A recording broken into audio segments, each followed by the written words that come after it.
For our team, our players this season, and for them to be able to win 10 games and fight through all the adversity and persevere and just keep praying and practicing and such. They did a really good job the last 3 weeks preparing for this game. They were great on site over the last week in preparing for essentially what we might see. They stayed focused, did a really good job. And I give credit to A&M. They did a nice job. We knew that they had enough talent to be competitive in the game. We were aware of that. Is a little bit of a curveball for us when the quarterback went out and then going to the running quarterback. We hadn't worked on a running quarterback at all in the last 3.5 weeks. But our guys rallied and got a couple stops in the fourth quarter. They made some good plays on some throwbacks and such. But I was proud of our guys. Every game's a challenge. But they found a way to be competitive and win in the end.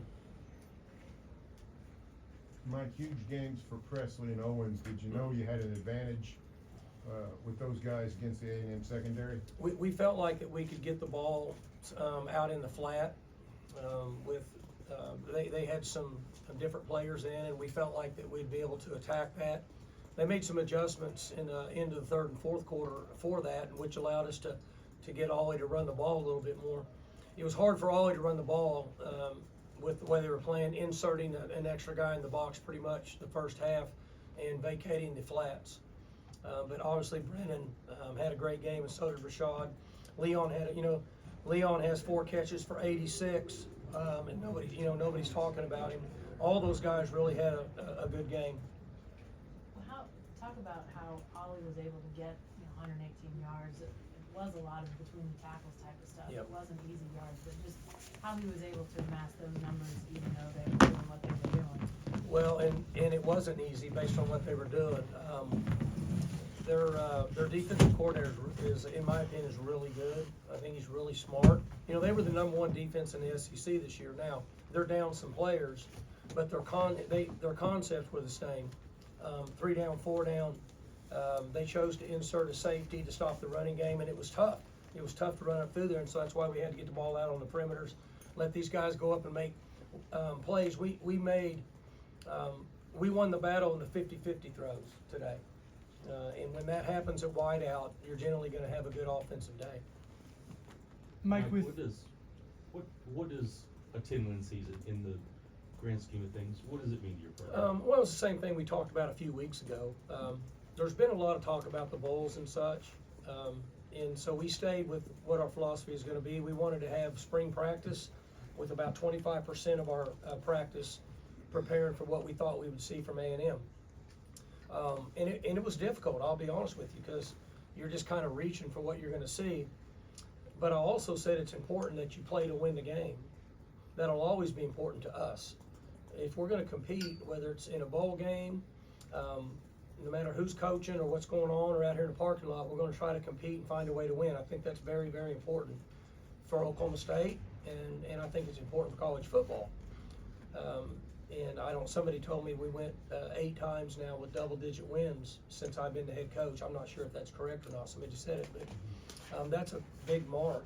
It's not easy to win double-digit games at any level, in particular with college football. And these guys have stayed the course from day one, and they're unselfish, and they practice hard, and it's fun. It's fun to coach them. Mike, what does it mean to get Gunner the touchdown tonight and the run that he got? Well, they had a lot of success in the score zone. From about the 8-yard line in is our score zone, and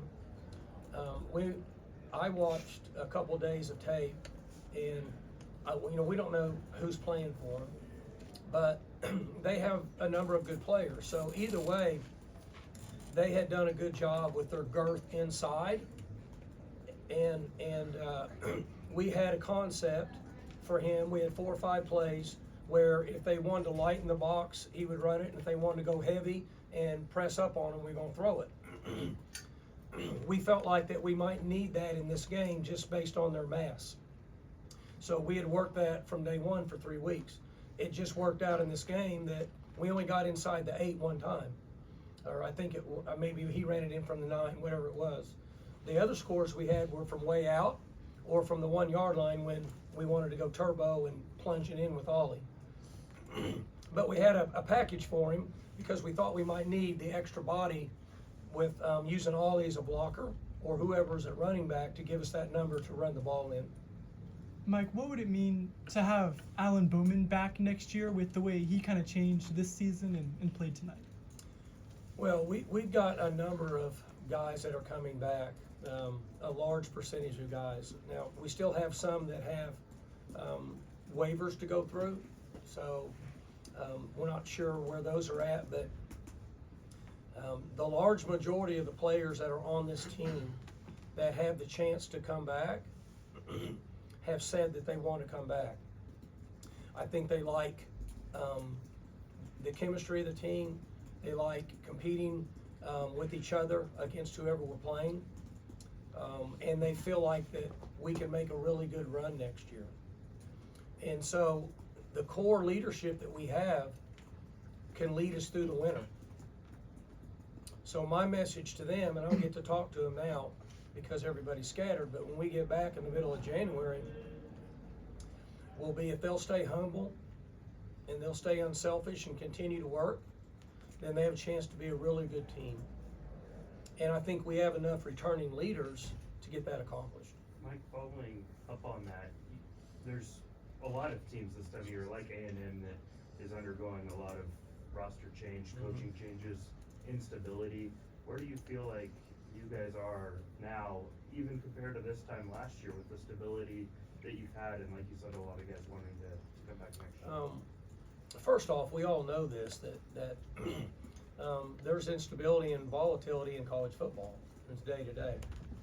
And we as a coaching staff, and selfishly myself, just as I said, we like our core leadership and the values that these guys are bringing to the younger guys. So we have good young guys that are going to be developed, and then we have we might have 18 or 19 returning starters. I don't know. I'm just throwing that number out.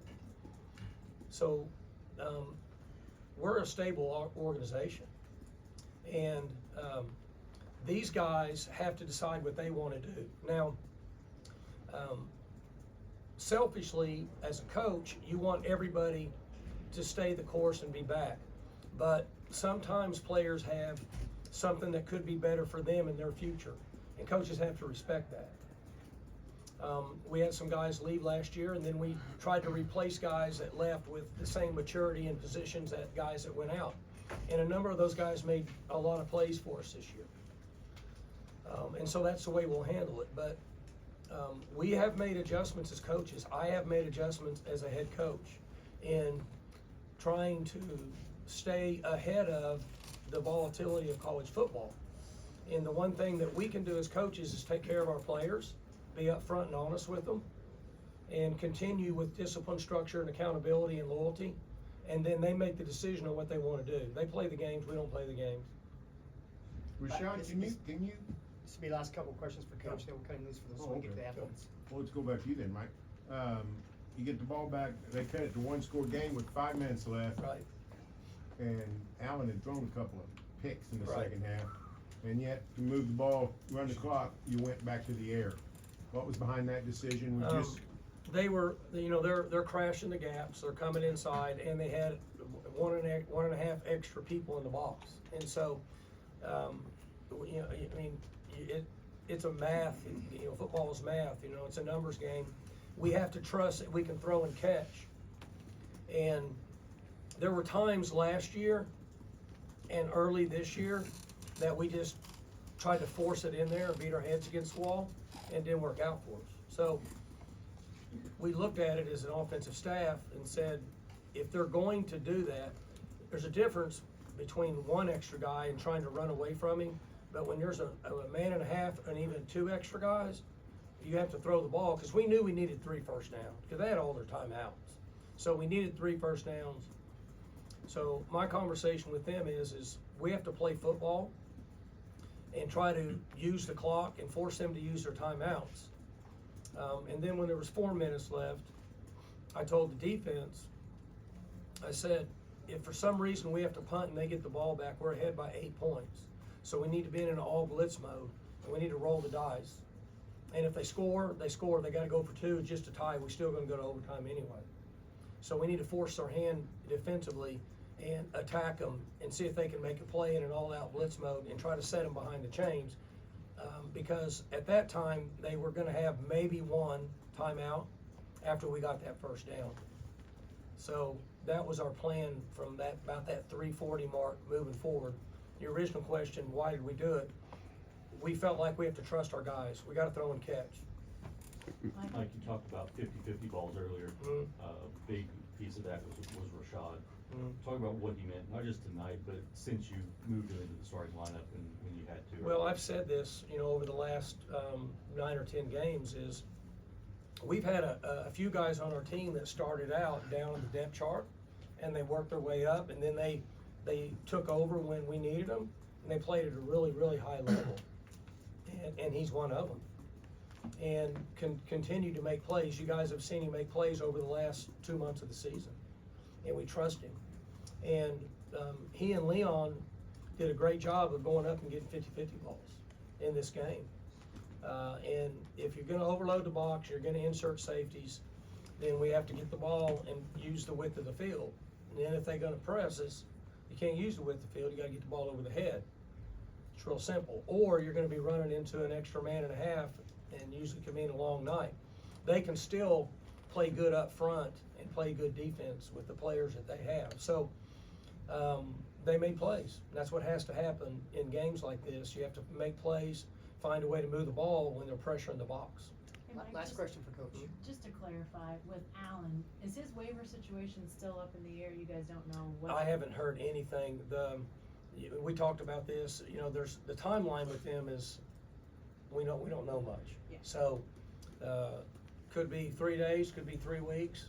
I mean, I couldn't imagine it would be more than 3 weeks because of, you have all the other things going on with college football that are now the timelines, but we don't know a lot about what's going on.